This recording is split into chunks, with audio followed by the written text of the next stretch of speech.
வணக்கம். Sunstar media செய்திகள். புதுச்சேரியில் விட்டுவிட்டு கனமழை பெய்து வருவதால் பள்ளி கல்லூரிகளுக்கு விடுமுறை அறிவிக்கப்பட்டுள்ளது. புதுச்சேரி அடுத்த திருபுவனையில் குடியிருப்புக்கு மத்தியில் அமைக்கப்பட்ட ரெஸ்டோ பாரை அகற்ற கோரி கடந்த ஒரு வார போராட்டத்தில் ஈடுபட்ட மக்களிடம் துணை மாவட்ட ஆட்சியர் நடத்திய சமரச பேச்சுவார்த்தையில் உடன்பாடு ஏற்பட்டது. இதனையடுத்து அவர்கள் போராட்டத்தை கைவிட்டனர். காலாப்பட்டு சாசன் கம்பெனி மீது போட்ட வழக்கை வாபஸ் பெற பஞ்சாயத்து கூட்டத்தில் கொலை மிரட்டல் விடுத்தவர் மீது சங்க தலைவர் போலீசில் புகார். அரசு பணிக்கான தேர்வில் தோல்வியடைந்ததால் பட்டதாரி இளம்பெண் தற்கொலை செய்து கொண்ட சம்பவம் பெரும் சோகத்தை ஏற்படுத்தியுள்ளது. இனி விரிவான செய்திகள். புதுச்சேரியில் விட்டுவிட்டு கனமழை பெய்து வருவதால் பள்ளி கல்லூரிகளுக்கு விடுமுறை அறிவிக்கப்பட்டுள்ளது.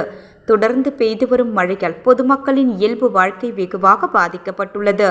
மேலும் கடல் சீற்றத்துடன் காணப்படுவதால் பொதுமக்கள் கடலில் குளிப்பதற்கு தடை விதிக்கப்பட்டுள்ளது.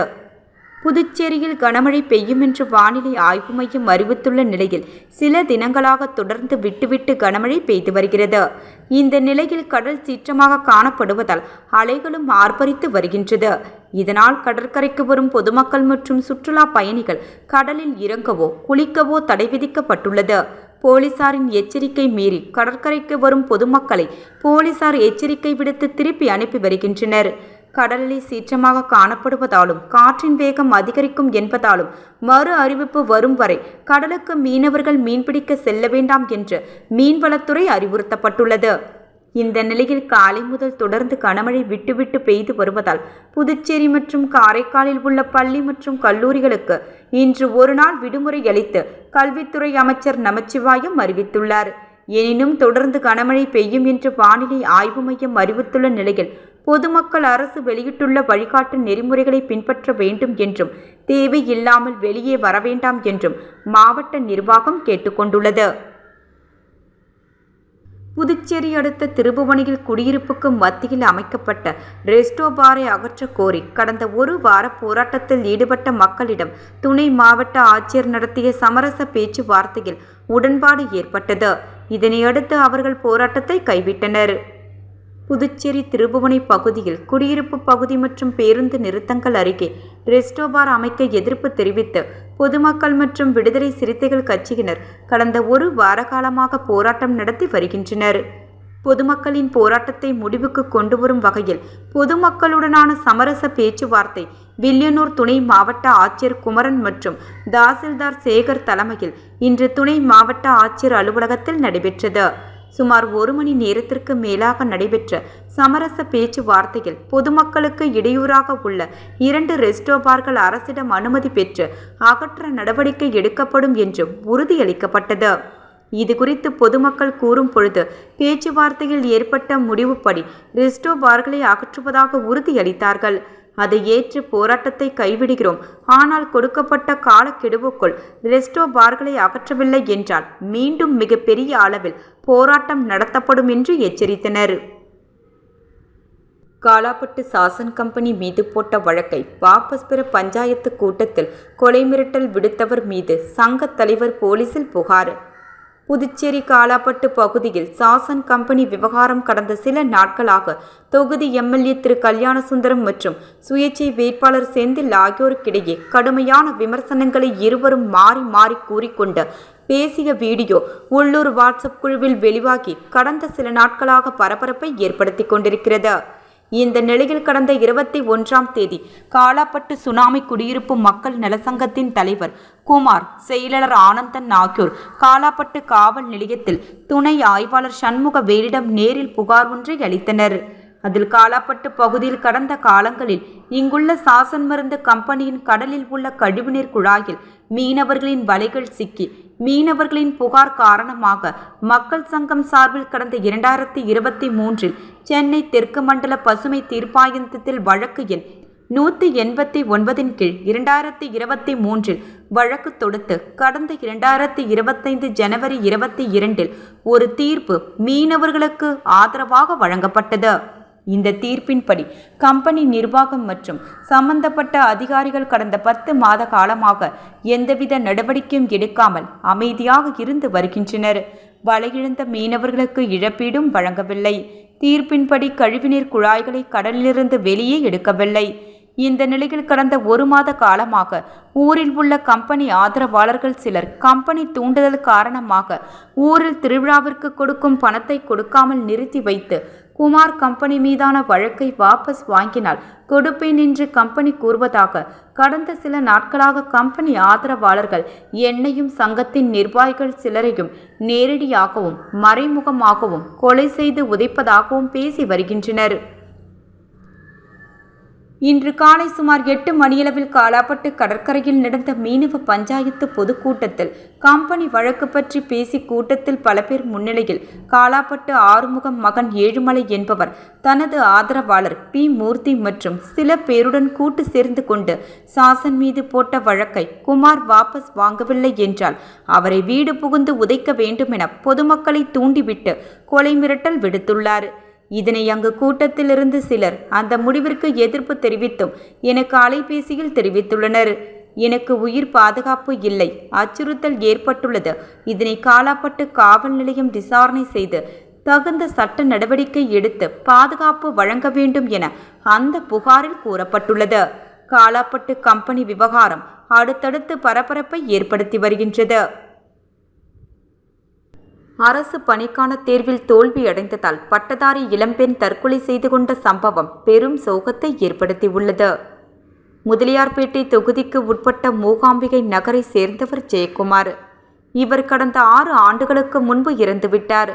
அவரது மனைவி ஜெயலட்சுமி அதே பகுதியில் உள்ள தனியார் பள்ளியில் பணிபுரிந்து வருகிறார். இவரது மூத்த மகள் பவித்ரா பொறியியல் பட்டதாரியான இவர் கடந்த சில ஆண்டுகளாக அரசு வேலைக்காக போட்டித் தேர்வு எழுதி வந்தார். இந்த நிலையில் மேல்நிலை இளநிலை எழுத்தர் பணிக்கான தேர்வில் தோல்வி அடைந்ததாக கூறப்படுகிறது. தொடர்ந்து தோல்வி அடைந்ததால் மனமுடைந்த இவர் தன் வீட்டில் உள்ள மின்விசிறியில் தூக்கு போட்டு தற்கொலைக்கு முயன்றுள்ளார். அவரை அக்கம் பக்கத்தினர் மீட்டு சிகிச்சைக்காக ஜிப்மர் மருத்துவமனைக்கு சேர்த்துள்ளனர். அங்கு சிகிச்சை பலனின்றி அவர் பரிதாபமாக உயிரிழந்தார். இதுகுறித்து முதலியார்பேட்டை போலீசார் வழக்கு பதிவு செய்து விசாரணை நடத்தி வருகின்றனர்.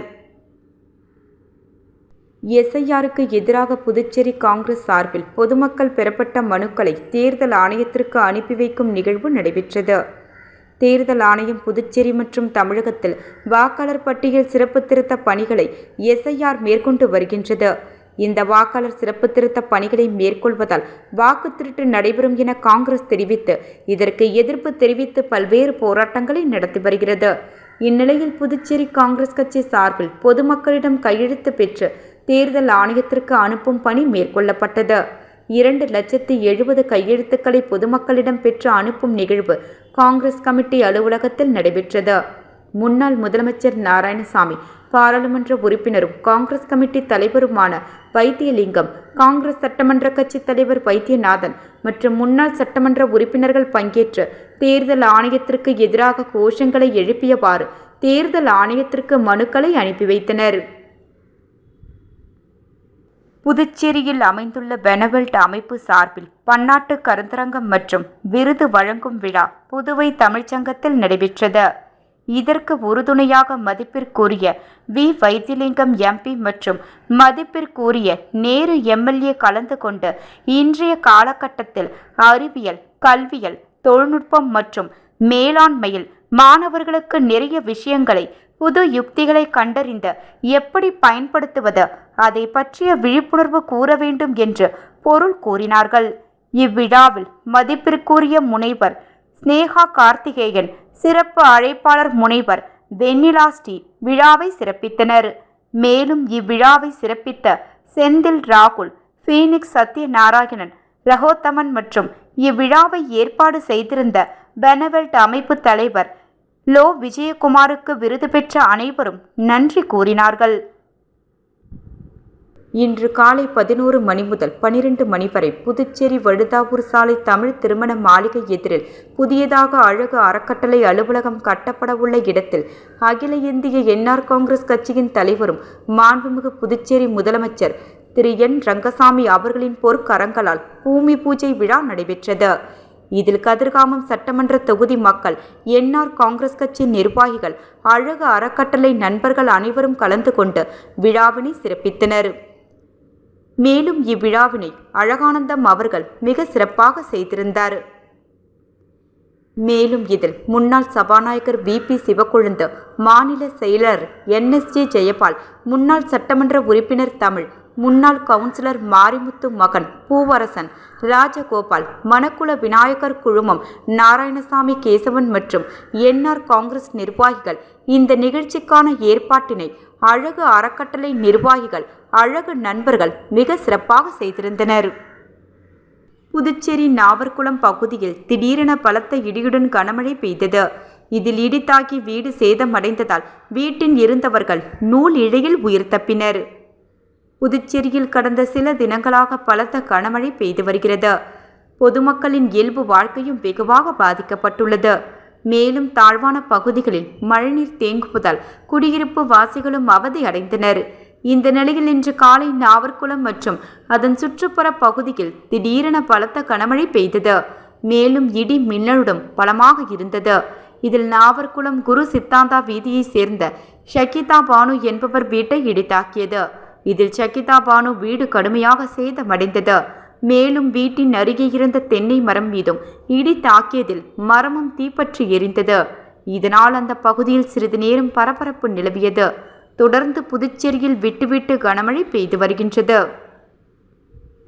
சிறப்பு கூறுநிதி செலவீனம் குறித்து வெள்ளை அறிக்கை, மக்கள் முன்னேற்றக் கழகம் வலியுறுத்தல்.